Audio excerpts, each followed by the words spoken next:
Well, hey there, this is John Labman, and it is Wednesday, the 22nd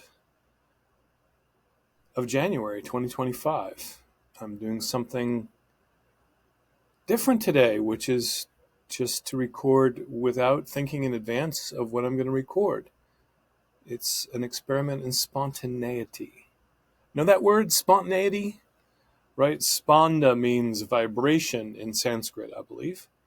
So, what's coming up in the present moment in your energetic being, in your vibrational being, coming up out of you that wants to be done or expressed? That would be the spontaneous charge of the moment, the spontaneous motion. And I've just been through a rather intensive 4-day retreat. And during that retreat, I felt as if whatever the self was totally just got plastered into the background, woven into a wall of bamboo, like I was just one strand in this enormous wall of bamboo, and disappeared into the wall, and I couldn't find myself anymore. So I haven't really wanted to talk much since then about anything so-called spiritual, which just means life, because life is all spiritual. And today I thought, well, I've made a promise that I would record videos for the 15 or so people that are currently looking at my videos.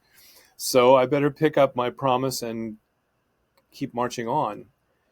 And so I would ask you today, are you just trapped in patterns generated by your mind or ideas generated by other people about how you should have your New Year's resolutions and live your life? Are you stuck in repeating patterns that get you frustrated because you feel like, I don't really want to be doing this, but I'm still doing the same old reactivity trip that I've been doing forever? Well, then you can't really be spontaneous if you're stuck in those old patterns. If you don't understand where they come from, or at least what those patterns are, it doesn't really matter where they come from so much. That's a therapy idea. But okay, I'm stuck in a pattern. Well, how do you get unstuck? Well, you notice you have a pattern. As soon as you notice you have a pattern, then you're not the pattern anymore. You're now separated from the pattern. Okay. So if every day of your life you've had a bowl of cornflakes, Kellogg's cornflakes, let's say, and you suddenly realize, you know, I've never even given myself a spontaneous choice about what I want for breakfast. A very petty example, I know, but an example nonetheless. Then that eating cornflakes every day is just a pattern that's developed over time. It has nothing to do with the spontaneous vibration of this moment that's arising in you. What do you actually want to eat for breakfast today? Maybe you want scrambled eggs. Maybe you hate scrambled eggs. Maybe you want toast and cream cheese, or maybe you want bagels and lox, or maybe you want what the Dutch used to eat when I was there visiting in 1972, which was slabs of black bread and cheeses and meats, like almost like a sandwich for breakfast. Okay, maybe you don't want coffee. Maybe you want tea. Maybe you want milk. Maybe you want hot cocoa. Just because you've had orange juice with your cornflakes every day of your life doesn't mean you have to continue to do that.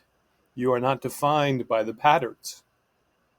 You are actually a spontaneous being. Your entire right brain is only in the present moment, only living in the now, in the eternal now. There's no experience that you can have that's anywhere other than present moment. The past and the future are just thoughts. Only experience you can have is present. So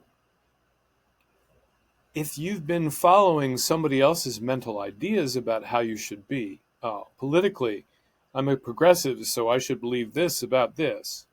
Well, that's not very spontaneous. You're also not thinking for yourself. If economically, oh, I'm doing this because my father taught me to do this and this and this, and that worked for him, well, you're not thinking for yourself or being spontaneous or allowing your own unique individuality to be expressed. That's not spontaneous. So you get the idea that you are much more than this set of patterns and behaviors by which you've identified yourself. Even your habitual emotional reactions like, I'm always melancholy, or I'm always complaining, or I'm always angry. If you're always any of those things, that's not spontaneous either. It's almost like I'm addicted to an emotional state, and I don't think I'll be me unless I'm feeling that thing. Well, that's not actually what you are. What you are is God on the sofa, or God in the chair, or wherever you are listening. Your spirit incarnated into a body. The connection with spirit is through your right brain. Read Jill Bolte Taylor if you don't believe me. A great author. Whole Brain Living and A Stroke of Insight are her two wonderful books. And you'll see there's some evidence that our right brain is always in touch with the divine. But if your left brain is generating thought-based patterns that tell you that you must be this way right now because you've always been this way for 50 years, that's kind of a walking death. That's like being a zombie. That's not being spontaneous and alive and in present moment. So just a little spontaneity for me today, because honest to goodness, I haven't known what to say or think or write or do anything about since my retreat. And wherever you are, it's time to wake up. And if you want a teacher to help you not only master being human, the left side of your brain, but also being the divine human that you are, mastering the right side of your brain, give me a holler. I'm sitting here waiting for students to show up. I've got plenty of room for you. I've got even some good introductory rates. You get half price on my first full hour session. So why not give me a call or get on my website, simplyawake.com, and make a free introductory appointment for 15 minutes or any of that stuff. Just sitting over here waiting for more students. I'm ready. Are you? See you later. Bye.